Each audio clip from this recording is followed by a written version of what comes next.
Niki kula pun janji nggih. Kula niku kan Selasa bulan yang lalu niku khatam hikam. Terus kula mulang hikam teng mriki Selasa pagi niku pun sekitar 2 tahun.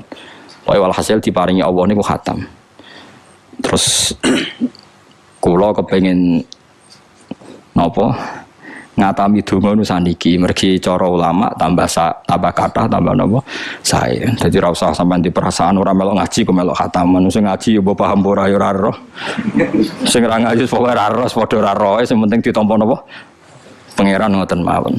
Dados kula gadah azam pokoke donga ngoten mawon nek donga yo ora usah tenanan yo apik ora yo apik. Mergo pangeran mesti napa pirsa.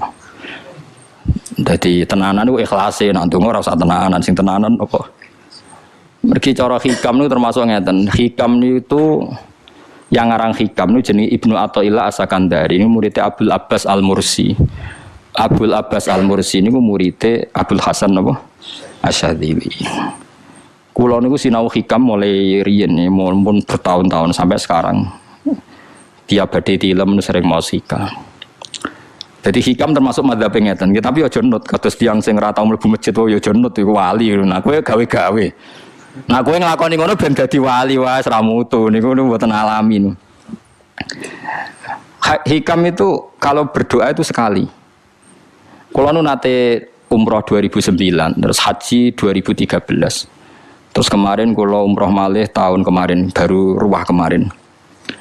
Niku kadang-kadang berkali-kali kalau itikaf teng multazam, tapi ora tau sida donga sampai sakniki.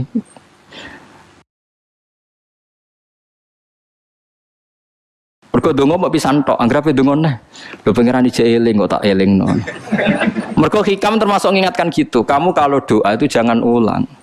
Karena yunabbahu iku man yajuzu alil ikhfal, yang boleh diingatkan hanya orang yang mungkin lupa. Allah ora bakal lali kok mbok elingno. Dadi kula anggere ning ngarepe multazam pe donga. Lho donga aku wingi pangeran cek eling. Wis ra sida donga. Ku anggere ape dongane, tapi ndak gawe-gawe lho, saya asli, maksudnya asli. Anggere ape dongane. Kan cek eling kok. Ya wis. Sampai kula nu teng raudhah niku akhirnya mau maca selawat, maca Quran. Anggere donga seeling to Gusti ngono terus. Dadi yo pancen unik, wong-wong wali ku unik. Aja gawe-gawe lho, tapi aja nut. Kula cuma pancen hikam adabe ngoten. Wa inna ma yunabbahu amne den elingno sapa man wong ya juzu kang oleh ali ngatasi man apa alif falali. Sing oleh mbok elingno zat sing kemungkinan wong ora tau lali kok amen mbok elingno. Wingi mbok omongi, saiki mbok omongi. Lho cara kowe diutang ditagih terus iso eling. Dadi hikam adabe unik. Ya tapi udahnya wali ya tetap napa? Wali itu keliru tetap wali. Nah, ben arah wali ku bener wae tetep ra wali wis ra bakat. Tapi aja gawe-gawe lho, syaratnya napa? Syaratnya aja napa? Gawe-gawe. Iki kula iki sering diprotes wit. Gus ora tau ora jenengan donga. Jare sapa ora donga wingi sedonga. Kok ora donga nah celing. Kadang kula yang ngerasa dosa tapi piye kadang teng ati ngoten ya akhire ya ora roh. Pokoke aku anggere pengen donga ya donga, ben ora ya ora. Pas donga ya anut wali, pas ora ya anut wali. Kadang bener. Dadi pas donga ya bener, pas ora ya bener. Tapi itu memang sebagian mazhab beliau. Jadi ini nanti saya bacakan hikam dua kata mutiara terus donga, supaya donga sampean donga, supaya donga. Piye-piye kita gadah sanad madhab yang diakui termasuk Thariqah Mu'tabarah selain Naqsyabandiyah, Qadiriyah, apa Sadiliyah. Lah Sadiliyah itu nggih hikam niku meneng mergo hikam sing aran Abdul Abbas Al-Mursi murid Abil Hasan apa Asyadzili. Sehingga orang tahu madhab Sadiliyah ya lewat kitab napa hikam. Makanya kitab-kitab apa saja generasi setelah beliau itu enggak bisa lepas dari kitab napa hikam. Sampai darani hikam atau iya. Madhabe napa atau iya. Mergo atau iya iku maknane sing aran napa Ibnu Athaillah disebut hikam atau iya. Itu beliau sebetulnya ya ada orang alim yang butuh mikir jelimet ke boten. Ya wong waras wonten mau. Misalnya orang waras begini, pancen wong waras itu beda mek waras pancen. Misalnya gini. Saya ngambil uangnya Mustafa tanpa pamit boleh ndak? Ndak boleh kan. Terus beliau membuat makalah gini, kula aja hafal. Mana aka antat da'iya mimma lil makhlukin. Allah itu mencegah kamu, melarang kamu mengklaim barang yang tidak milik kamu. Padahal sama-sama miliknya makhluk. Misalnya Mustafa punya mobil, aku milik saya boleh enggak? Boleh enggak sama jawab saya? Enggak boleh kan? Mustafa punya rumah, aku milik saya boleh enggak? Enggak boleh. Kalau mengaku miliknya orang sama-sama makhluk saja enggak boleh, apalagi kamu ngaku-ngaku hal yang milik Allah. Misalnya sifat menentukan nasib itu milik siapa? Allah. Menentukan su'ul khotimah atau husnul khotimah itu milik siapa? Kamu tidak boleh. Misalnya gedeng orang, wong ngono iku mesti su'ul khotimah. Lho sing nentukan itu milik Allah. Wong ngaku barange wong ora oleh apa meneh ngaku sing hake Allah Subhanahu wa taala. Jadi sebetulnya nak ngendikan ya normal saja. Artinya ijtihad itu kan normal, tidak perlu orang pinter banget. Tapi sing roh itu wong waras ngono maksudnya. Setelah dijelaskan kan masuk akal. Kayak tadi. Dungo kok terus koyok sing mbok omongi wingi lali, urung lali kok sebule elingno meneh. Kan masuk akal.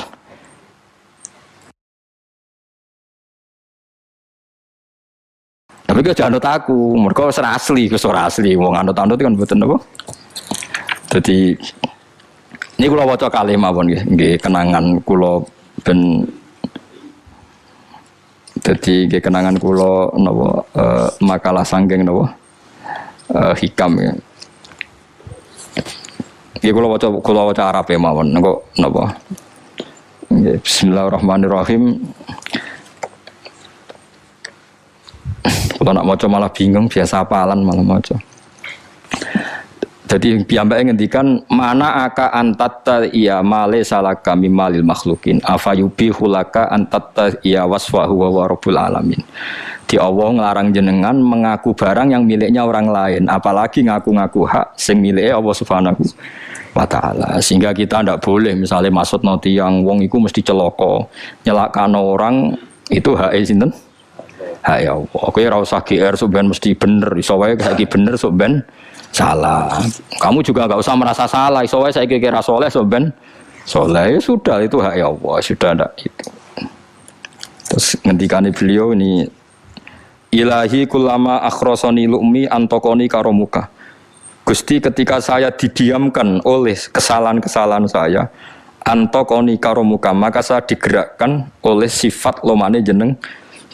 Itu perasaannya hikam. Misalnya sampean ngerasa dosamu akeh terus rawani donga, ngerasa salahmu akeh terus ngerasa ora ahli swarga. Niku jare hikam, Gusti kula nak eling salah kula kok ora pantes mlebu swarga. Tapi nak eling lumane jenengan nggih pantes mawon. Lha iku dindot wong ngono niku wis dindot. Dina eling dosamu sampean akeh kan gak pantes mlebu swarga. Tapi nak eling jembare rahmati Allah nggih pantes mawon. Ilahi kullama akhrasani lumi antokoni karomuka. Wa kullama ayasatni ausofi atma'atni minnatuka. Ketika saya putus asa karena sifat-sifat saya yang buruk, maka saya akan digerakkan lagi punya harapan karena saking melimpahnya nikmate jenengan to peparinge jenengan. Terus beliau di sarah-sarah dicontohkan. Saat Umar masih kafir itu pernah gak minta jadi muslim kan enggak, tapi ketika Allah menghendaki dia jadi muslim maka jadilah Umar seorang yang muslim. Jadi orang tanpa keinginan pun kalau Allah menghendaki baik ditarik yang menjadi baik. Artinya kamu jangan percaya wong aku apa ya dadi wong apik piye, wong aku ngene. Wong sing ora tau niat apik wae iso diapikno pangeran kados sinten Sayyidina Umar. Sunan Kalijaga ketika nggarong ning gone Sunan Bonang niate ya untuk emas. Niate wae elek, tapi ketika Allah ngersakno dadi apik ada takdir yang memandu dia jadi apik, bahkan dadi wali.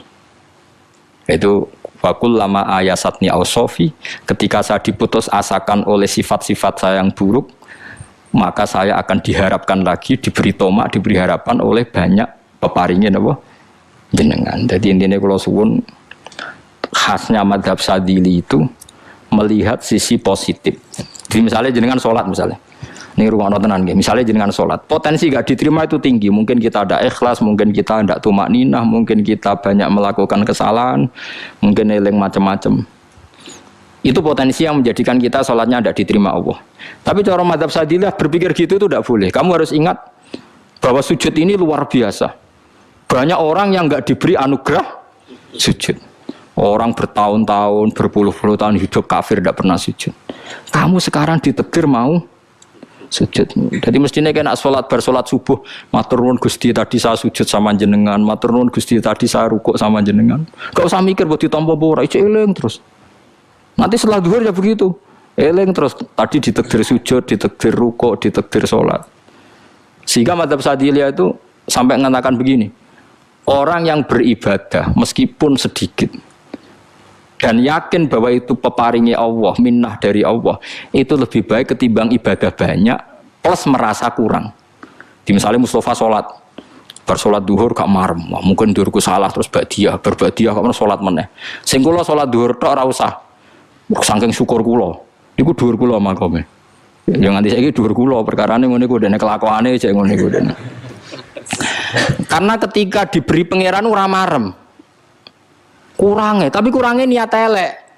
Kayak pangeran polisi, ngono pangeran ra nampa kurang ngene kurang. Pangeran ora ndek watak ngoten. Enggak terlalu prosedur wong wis sujud niate apik yo apik.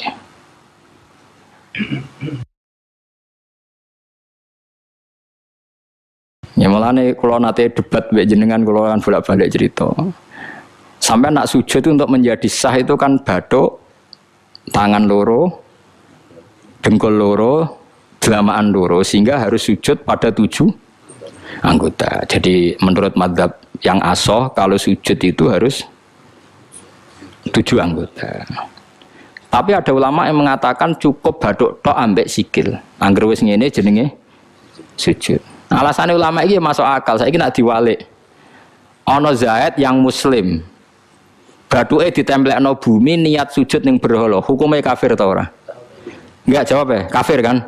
Iku syaratnya anggota pitu apa asal bathuke nemplek? Mulane jari ulama sing kaul sani. Lah iya nggo murtad ora usah syarat kok nggo bener. Syarat. Lah iya sing digo murtad ora usah syarat kok sing sujud nggo pangeran. Syarat. Nggo syarat. Nah ngono ora usah syarat anggere ngono ya jenenge sujud. Buktine wis sah nggo dadekno murtad. Yo, ulama yo macam-macam. Mana kau jangan aku ilmunya sakit. Artinya sampean raku jangan madzhabku. Maksudnya mergo kula lah ya sadar sebagian madzhab saya itu masalah bagi anda. Tapi saya ikut anda lebih masalah kan. Ngopo kok ora roh? Maksudnya kan gak jelas. Acuannya hukum ndak jelas. Ya karena tadi.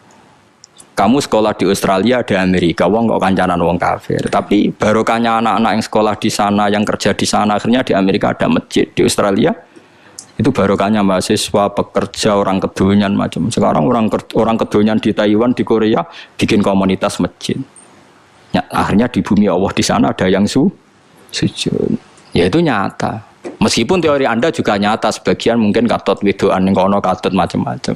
Sama-samanya ya sudah kita berpendapat ya seperti itu. Wallahu alam sih semua ya mungkin naik HP, mungkin naik ora. Wallahu alam supaya donga supaya HP. Tapi kan kita ada satu arah karena ngendikan ya seperti gejolokannya Allah dengan Nabi Ibrahim itu kan kelihatan.